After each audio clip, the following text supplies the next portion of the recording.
mix that Negro with that Creole, make the Texas Bama. I like my baby hair with baby hair and afro. I like my Negro nose with Jackson 5 nostrils. I earned all this money, but they never take the country out me. I got hot sauce in my bag. Hello everyone, it's Iveoma. I educate the African diaspora about African opportunity. So today's episode is about the Right of Abode and the Year of Return. So I want to make sure you like and subscribe to this channel if you like this content. I heard that black people can get citizenship in Ghana. Is that true? What you doing, Mom?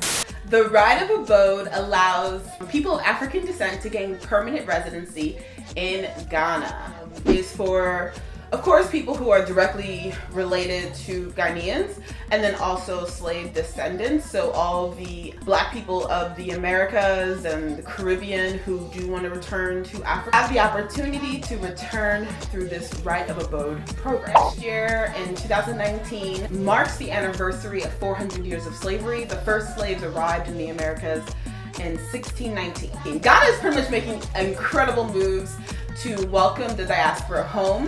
The President of Ghana made a speech about making it easier for descendants of slaves to get visas, to be able to travel throughout the country, to start businesses, to connect with Ghanaians on ground.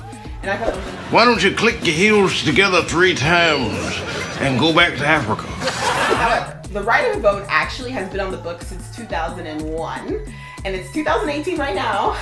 And I think to date, only 39 diasporans have been granted citizenship and given that Ghanaian passport. One of the diaspora is Rita Marley, who is Bob Marley's widow. So I think the bar is a bit high. And like, to be frank, this law was passed 2001. And then in 2016, the government of Ghana granted these 39 diasporans who were much older, they're not, younger people, they granted them citizenship. But those people have been in the country for at least 20 plus years. So I don't know how easy or convenient gaining the Right of Abode is to gain a residency. I'm here to tell the truth and just be honest. However, the fact that the President of Ghana is doing all of this, is literally rolling out a red carpet for the diaspora, and the fact that so many African Americans have resettled in Ghana. Black people from the Americas, from the Caribbean. I love this idea. I love the whole concept. 400 years, the anniversary, wow, that's deep. I'm gonna be completely 100. The reason I even know about events like this, the reason I even know about the Right of Abode and the Year of Return Ghana 2019 is because of the dedicated members of my Facebook group.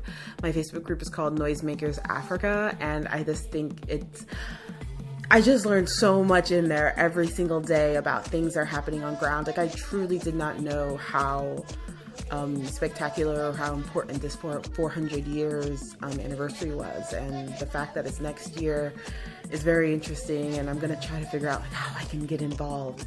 Enough of my sales pitch, back to the episode.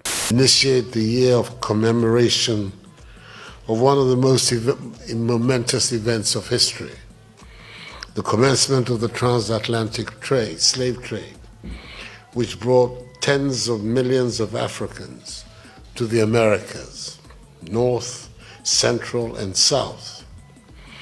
We know of the horrors that accompanied that forced journey.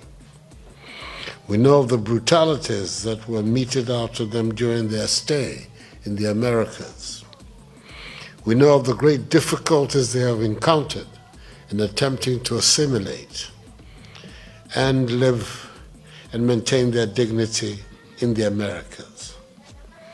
We know of the extraordinary achievements and contributions they have made to the life of the American. This symbolic year, 400 years later, we commemorate their existence and their sacrifices. The late Jake Otanka Obecha Bilemti, then Minister of Tourism in President John Agyekum Kufuor's government, a government of which I was part as Foreign Minister, launched in celebration of Ghana's Golden Jubilee, the Joseph Project, The project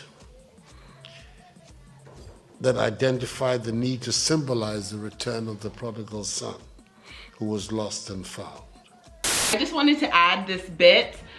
I thought the name of the project was very important. So in the Bible, Joseph was sold into slavery by his brothers and suffered greatly as a result of it. However, at the end, when he saw his brothers again, forgave them, and he did not meet them with bitterness in his heart or hatred. And I thought it was a very powerful name for this project. So back to the episode. I would like to dedicate this whole ceremony and this to his memory. He insisted on granting easy visas to all returnees, and that we should give force to the right of abode. I think it's the duty of my government to do both of those things in commemorating of next year. But I would like to say in conclusion that the most important consequences of all the activity we're here to initiate is that together on both sides of the Atlantic, we will work together to make sure that never again will we allow a handful of people with superior technology to walk into Africa, seize our peoples, and sell them into slavery. This is going to put Ghanaian tourism on the map for Black people of the world, period. So I think that's like incredible. I think that's amazing. I'm so much stuff is happening in this diaspora space with reconnecting the diaspora. I just feel so lucky that I was born this time. So if you like this content, subscribe. I like my Negro, no